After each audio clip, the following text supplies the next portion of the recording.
Bonjour à tous, nous allons aujourd'hui conclure notre série sur le régime alternatif en parlant de la puissance.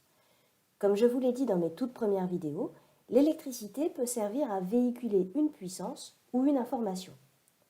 En régime alternatif, l'information est la plupart du temps codée à l'aide d'une tension et nous avons vu comment la traiter dans le cadre du filtrage. C'était l'objet des vidéos 3 et 4 sur le régime alternatif. En ce qui concerne la puissance, c'est-à-dire l'étude des transferts d'énergie entre les générateurs et les récepteurs, le contexte et les outils sont un peu différents. C'est tout de même une question importante car les tensions fournies par le réseau sont alternatives et l'énergie fournie est payante. Étudier la puissance en régime alternatif nous permet de savoir ce qu'on consomme et donc ce que l'on paye. Nous allons donc nous focaliser sur la consommation des circuits simples, parce qu'on débute, en régime alternatif. Pour rappel, une résistance, et on ne peut pas faire plus simple, c'est un composant qui consomme une puissance. Son comportement est régi par la loi d'Ohm, U égale RI, ici en complexe, donc les grandeurs sont soulignées. Ça se traduit par deux grandeurs qui évoluent en phase, avec un lien de proportionnalité entre les amplitudes de la tension et du courant. Le condensateur, lui, voit son comportement régi par la loi d'Ohm généralisée. L'impédance, qui lie mathématiquement le courant et la tension, est un nombre complexe. C'est même un imaginaire pur. Le courant est déphasé de moins π sur 2 par rapport à la tension. Il est donc en avance d'un quart de période par rapport à la tension. Les deux amplitudes sont toujours proportionnelles, mais le coefficient de proportionnalité dépend maintenant de la pulsation. Le comportement du condensateur n'est pas le même selon la fréquence. Le cas de la bobine s'étudie de la même manière que le cas du condensateur. Cette fois-ci, c'est la tension qui est en avance sur le courant d'un quart de période. Les amplitudes sont ici encore liées par un coefficient de proportionnalité dépendant de la fréquence. Nous avions déjà vu rapidement dans la seconde vidéo sur le régime alternatif comment utiliser les impédances pour calculer le courant circulant dans un circuit simple. Dans cet exemple, on s'intéresse à un circuit comportant une résistance et une bobine montée en série. Le tout est alimenté par une tension sinusoïdale d'amplitude VE et de pulsation oméga. On cherche le courant qui s'écrira sous la forme grand I exponentielle J oméga T plus phi. Ceci revient à rechercher l'amplitude du courant grand I et son déphasage par rapport à la tension phi. On commence par calculer l'impédance équivalente à la résistance en série avec la bobine. C'est la somme des deux impédances. On utilise ensuite la loi d'Ohm généralisée qui nous dit que I, c'est VE sur cette impédance. On remplace ensuite toutes ces grandeurs par leurs expressions. L'étape suivante est une opération que nous avons déjà souvent utilisée. On simplifie par exponentielle J oméga T. Ceci nous permet d'écrire que I exponentielle J phi, c'est VE, l'amplitude de la tension d'entrée, divisé par l'impédance équivalente. Cette expression nous permet d'obtenir facilement I et phi. I s'obtient en calculant le module de l'expression à droite et phi s'obtient à l'aide de l'argument de l'expression à droite. Avec un peu de calcul, on trouve le résultat final, ici. L'amplitude du courant et son déphasage par rapport à la tension dépendent de la pulsation. On peut même remarquer que grand I est l'amplitude de la tension divisée par le module de l'impédance et phi est moins l'argument de l'impédance. Ceci n'est pas dû à notre circuit en particulier, mais à l'usage de la loi d'Ohm généralisée. C'est quelque chose qui va beaucoup nous servir par la suite. Après ce long préambule, parlons de la puissance. Elle est définie par U fois I, comme toujours. Si je trace la tension et le courant dans un cas particulier où les deux ont la même fréquence mais sont déphasés de π sur 3, avec des amplitudes fixées à 1 volt et 1 ampère pour la simplicité, j'obtiens une puissance sinusoïdale. La multiplication de deux fonctions sinusoïdales n'est pas une opération linéaire. La puissance n'a donc pas la même fréquence que les courants et tensions. Ça, on peut le vérifier en effectuant le calcul. Je suis obligée de faire ce calcul avec les expressions réelles, pas les expressions complexes. C'est dû à cette question de non-linéarité. Mais rassurez-vous, le calcul n'est pas si compliqué qu'il en a l'air. Il me suffit d'utiliser des formules de trigonométrie courantes pour transformer le produit de deux cosinus en la somme de deux cosinus. Cette formule, vous la trouverez dans n'importe quel formulaire disponible facilement. On obtient donc la somme de deux fonctions sinusoïdales, l'une qui dépend de t et l'autre qui ne dépend pas de t. Celle qui dépend de t a une fréquence double de celle du courant et de la tension. C'est elle qui donne cette oscillation un peu plus rapide de la puissance. L'autre est une constante qui décale la sinusoïde vers le haut. Ce décalage, qui vaut ui sur 2 cos phi, est la valeur moyenne de la puissance. C'est cette valeur moyenne qui va nous intéresser, plus que l'oscillation autour de cette valeur moyenne. Imaginez si cette puissance est dissipée par une résistance chauffante, par exemple. Avec une tension sinusoïdale, on chauffe, puis on chauffe moins, puis on chauffe, puis on chauffe moins. Le composant n'a pas vraiment le temps de refroidir entre deux cycles, puisque c'est en général assez rapide. L'oscillation n'est donc pas ce qu'il y a de plus important dans ce cas. Ce qui va nous intéresser, c'est vraiment la puissance moyenne. La puissance moyenne, donc, c'est le premier terme de l'expression que nous venons de calculer. On la note P majuscule parce que c'est une constante. Elle vaut ui sur 2 cos phi. Pour s'affranchir de cette division par 2, on utilisera plutôt la valeur efficace que l'amplitude. La valeur efficace est l'amplitude divisée par racine de 2 quand on travaille avec une sinusoïde. La puissance est donc U efficace, I efficace, cos phi. La puissance moyenne est exprimée en watts. Avant d'aller plus loin, je voudrais faire une petite précision sur la valeur efficace. L'amplitude sur racine de 2, ce n'est pas sa définition. La définition, c'est dire que la valeur efficace est égale à la racine de la moyenne de la fonction au carré. Il se trouve que dans le cas d'une fonction sinusoïdale, on trouve, quand on fait le calcul, l'amplitude sur racine de 2. Mais ça n'est pas le cas avec une fonction non sinusoïdale. Je vous épargne les calculs ici, car ce n'est pas le sujet, mais faites attention à ça.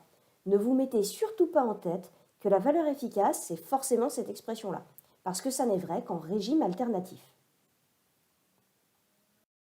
Puisque P égale ui cos phi, intéressons-nous à phi. Comme je vous l'ai dit tout à l'heure, avec les notations de courant et de tension utilisant cette fois les valeurs efficaces, on peut obtenir phi à partir de la loi d'Ohm généralisée. I égale U sur Z, qui donne cette expression-là à rallonge, puis une expression plus simple quand on a éliminé l'exponentielle j oméga t. Le déphasage phi est donc l'opposé de l'argument de Z. On obtient donc facilement la puissance pour les composants de base. Pour la résistance, puisque Z égale à R, l'impédance est réelle et son argument est nul. La puissance moyenne est donc UI cos 0, c'est-à-dire UI. On trouve P égale U carré sur R ou RI carré, ce qui est la loi de Joule. Il n'y a rien de sorcier ici. Par contre, pour le condensateur, comme pour la bobine, l'impédance est imaginaire pure. On a donc un argument de plus ou moins pi sur 2. Dans tous les cas, dans les deux cas, le cos de plus ou moins pi sur 2, ça fait 0. La puissance moyenne dissipée par un condensateur ou par une bobine est donc nulle. Ça peut paraître étonnant parce qu'on a quand même bien un courant et une tension non nuls. Ça s'explique facilement en regardant les tracés qu'on obtient. Les deux premières lignes, c'est la tension. Les deux deuxièmes lignes, c'est le courant. À gauche, on a ce qu'on obtient pour une résistance et à droite, pour un condensateur. Comme tout à l'heure, j'ai mis toutes les amplitudes à 1 pour faire simple. Pour la résistance, à gauche, le courant et la tension sont en phase. La puissance est une oscillation de moyenne 1 sur 2. Dans le cas d'un condensateur à droite, on a un déphasage et la puissance est une oscillation de valeur moyenne nulle. C'est dû au déphasage d'un quart de période. On a toujours des transferts d'énergie qui ont lieu dans ce circuit, mais la valeur moyenne, qui est la grandeur à laquelle on s'est intéressé, est nulle. La valeur moyenne n'est donc pas une grandeur suffisante pour exprimer tout ce qui se passe dans le circuit. Mais qu'est-ce qui se passe dans un circuit avec un condensateur? Quand la tension augmente, ici, on charge le condensateur. le courant est positif, on transfère de l'énergie depuis le générateur vers le condensateur. Le condensateur stocke cette énergie, la puissance est positive. Quand la tension diminue, le courant est négatif. On décharge le condensateur rend l'énergie qu'il a stockée au générateur. La puissance est maintenant négative. Et on alterne ces périodes de stockage-déstockage de l'énergie avec un bilan nul. Il n'y a rien de dissipé, l'énergie stockée est égale à l'énergie rendue. On a bien une puissance moyenne dissipée, nulle. Mais il existe bien des transferts de puissance. Il se passe bien quelque chose. Pour traduire mathématiquement ce quelque chose, on introduit une nouvelle puissance, Q égale UI sinus phi, par analogie avec la puissance moyenne. Dans ce cas, on n'utilisera pas comme unité le watt, mais le volt-ampère réactif, abrégé VAR. C'est une unité homogène au watt qu'on utilise pour bien montrer qu'on ne parle pas de puissance dissipée par les composants, mais d'une puissance qui circule dans le circuit sans en sortir. On a maintenant deux puissances, la puissance moyenne et l'autre. La puissance moyenne est rarement appelée puissance moyenne. On l'appelle plutôt puissance active. L'autre puissance, Q, est appelée puissance réactive. Étant donné les valeurs de phi qu'on a déjà obtenues pour les trois composants principaux, on voit que la puissance réactive est nulle pour les résistances, car signe de 0, c'est 0, et qu'elle est non nulle pour les condensateurs et les bobines. La puissance est donc purement active pour les résistances, c'est-à-dire que toute la puissance est consommée. L'énergie est transformée en chaleur et transmise à l'extérieur du circuit. Les condensateurs et bobines, eux, sont purement réactifs. L'énergie circule dans le circuit sans être transmise à l'extérieur. On a donc deux puissances, l'une exprimée à l'aide d'un cosinus, l'autre à l'aide d'un sinus. Ça vous rappelle quelque chose? Non? Et si on représentait tout ça dans un plan? Toujours pas? Je vous présente la puissance complexe S, soulignée bien sûr. Elle est définie par P plus GQ. Sa partie réelle, obtenue par projection sur l'axe des abscisses, donne P, et sa partie imaginaire, définie par projection sur l'axe des ordonnées, donne Q. L'angle formé avec l'axe des abscisses, c'est phi, le déphasage entre le courant et la tension. La distance S à l'origine, c'est le produit U efficace, I efficace. On obtient ici un triangle qu'on appelle le triangle de puissance qui sert à relier ces trois puissances. La puissance complexe permet de condenser l'écriture de la puissance. Un nombre complexe, je vous l'ai déjà dit, est une grandeur qui permet d'écrire deux informations en une seule expression. Et ici, c'est le cas. La puissance complexe porte en elle la puissance active, c'est sa partie réelle, et la puissance réactive, c'est sa partie imaginaire. On peut même remonter facilement au déphasage, c'est en bonus. Et tout ça avec un simple triangle. Résumons un peu tout ça. On a la puissance active, UI cos phi, qui représente la puissance consommée par le circuit.